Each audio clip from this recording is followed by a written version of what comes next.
Hello बच्चों, चलिए प्रश्नों को पढ़ते हैं। उस ताप की गणना कीजिए जिस पर किसी गैस के अणु की माध्य गति ऊर्जा 4.2 × 10⁻⁻19 जूल होगी।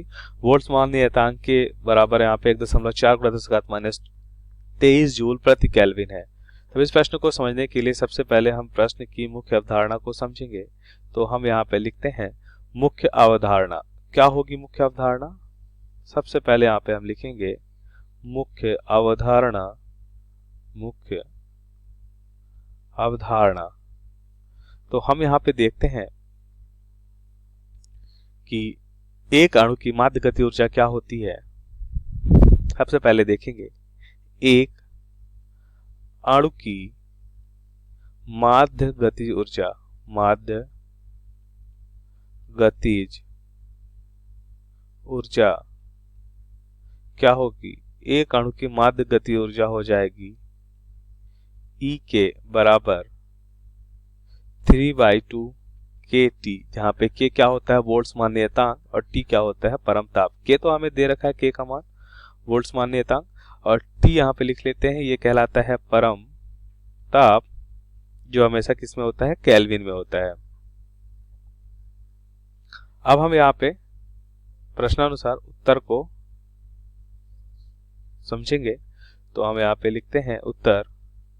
हमें क्या बताना है, ध्यान से देखिए। हमें यहाँ पे दे रखा है कि वह ताप बताना है जब गति ऊर्जा कितनी है एक अणु की 4.2 × 10⁻⁻19 जूल प्रति कूलाम। तो यहाँ पे हम लिख लेते हैं कि अणुओं की जो एक अणु की माध्य गति ऊर्जा कितनी होगी, 4.2 × 10⁻⁻19 जूल प्रति केल्विन है।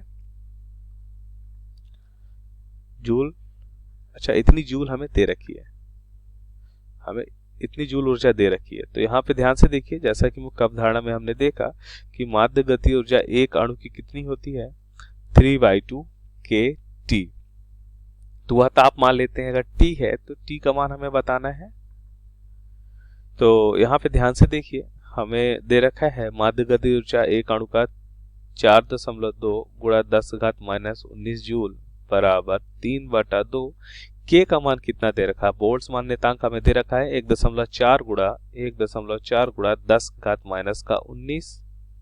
10⁻⁻23। कितना दे रखा है एक बार देखिए, 10⁻⁻23 जूल प्रति केल्विन। और ताप कितना है T।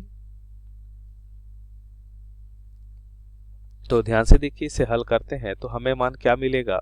तो इसको हल करने पे T का मान कितना आएगा, 2.8 × 10⁴ केल्विन। तो ये हमारे प्रश्न का सही उत्तर होगा। आशा करते हैं आपको समझ आया होगा। धन्यवाद।